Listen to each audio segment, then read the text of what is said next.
Hello children, in our last video we have studied about India's climate. Today we'll continue the same lesson 13 and we'll study about the natural vegetation of India.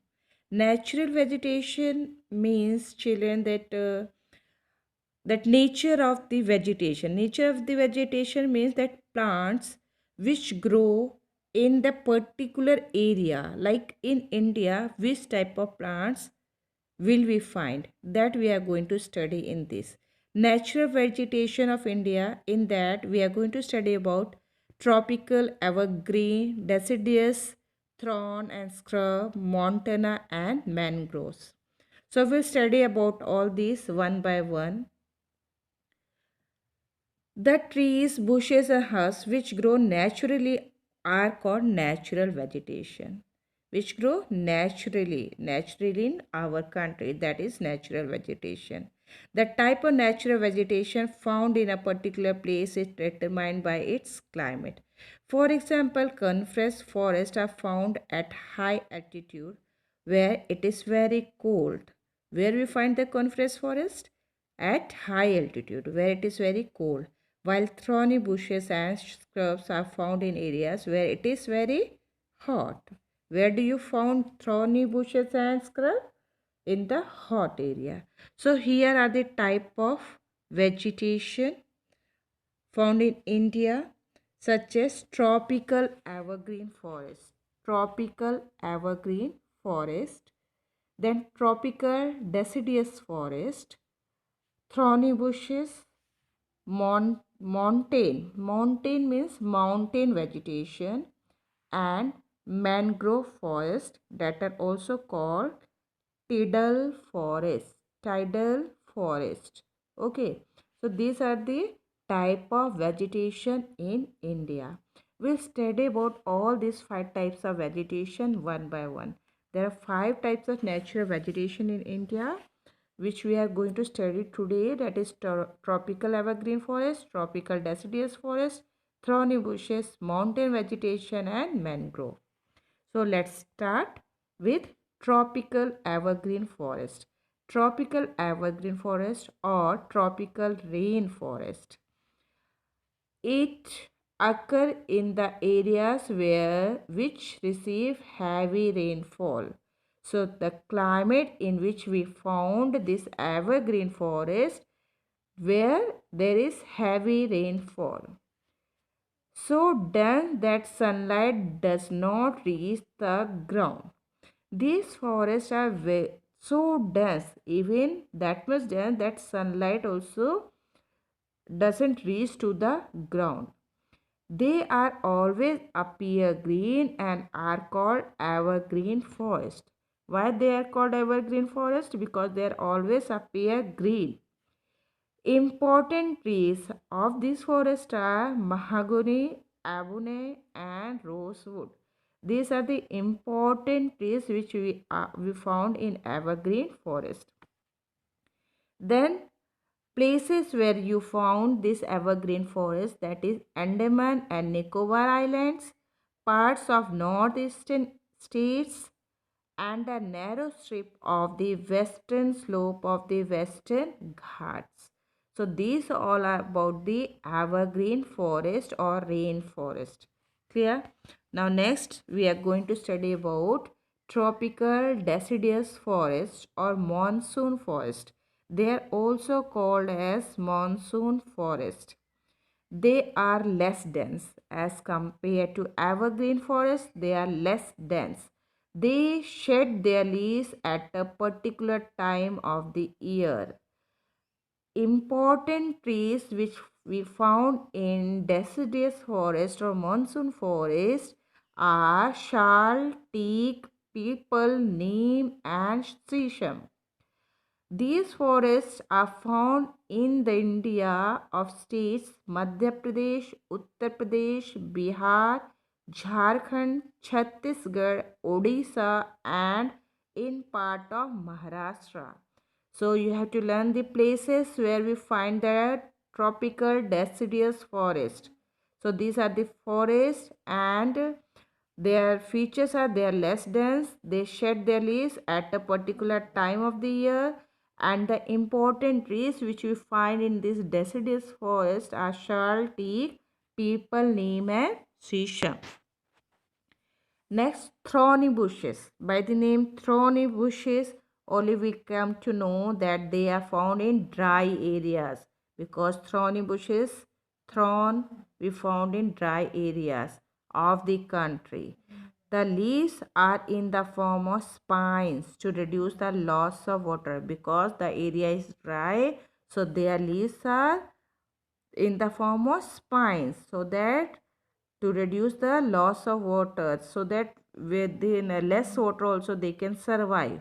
Cactus, kikar, babool, khair, these are the important trees of thorny bushes, and these these trees are found in Rajasthan, Punjab, Haryana, eastern slopes of western ghats and Gujarat. So these all about the thorny bushes. Now we'll study about mountain vegetation. Mountain vegetation means mountain, and they are also called mountain or coniferous forest. Coniferous forest.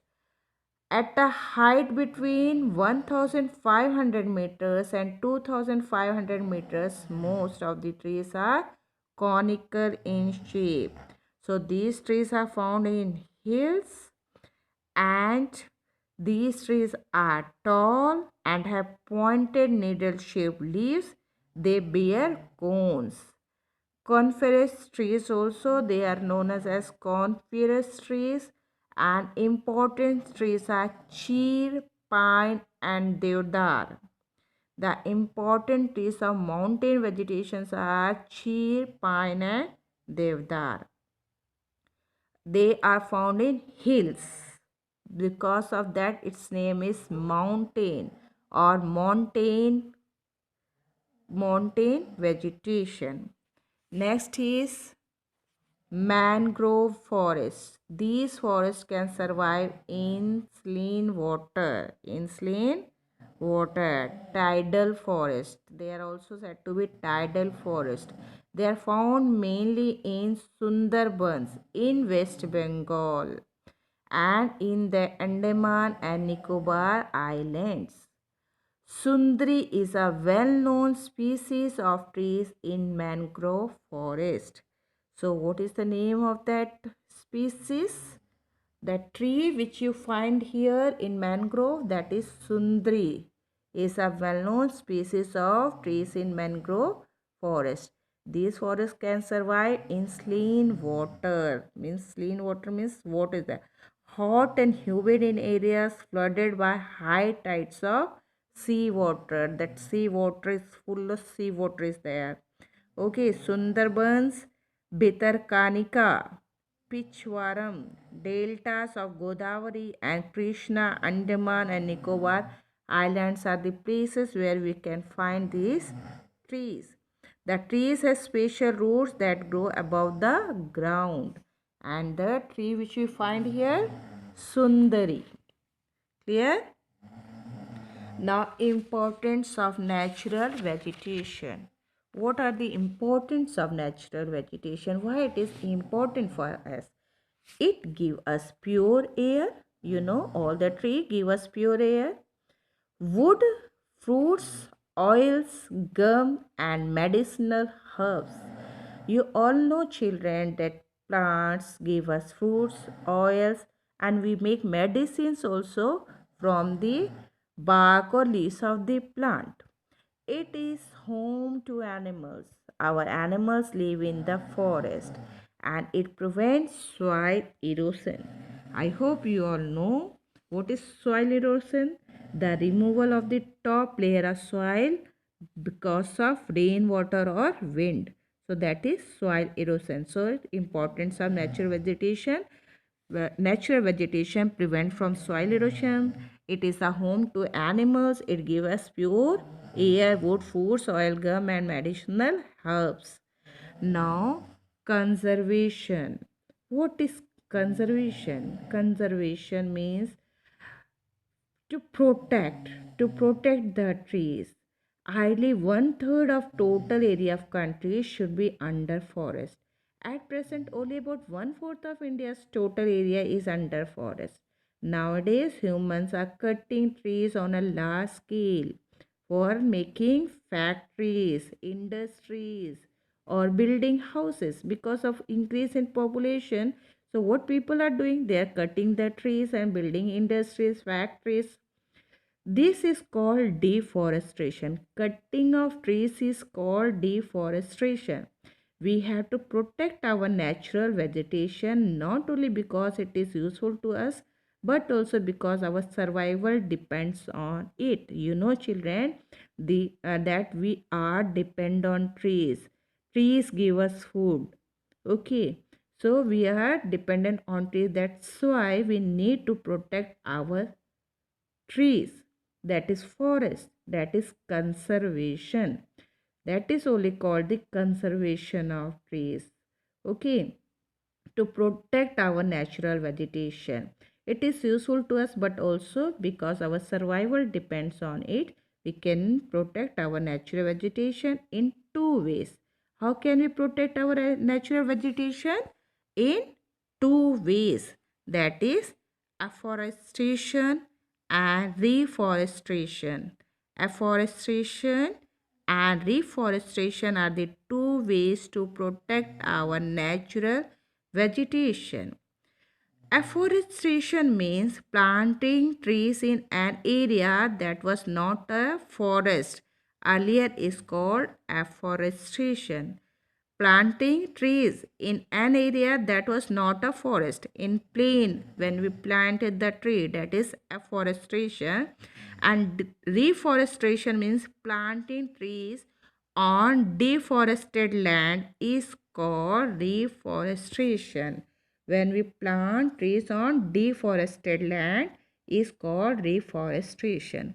So here we have learned that how we can conserve our vegetation, our natural vegetation, and about the climate of India. So children, you read out the lesson, go through the lesson and try to do the exercise. Thank you, children.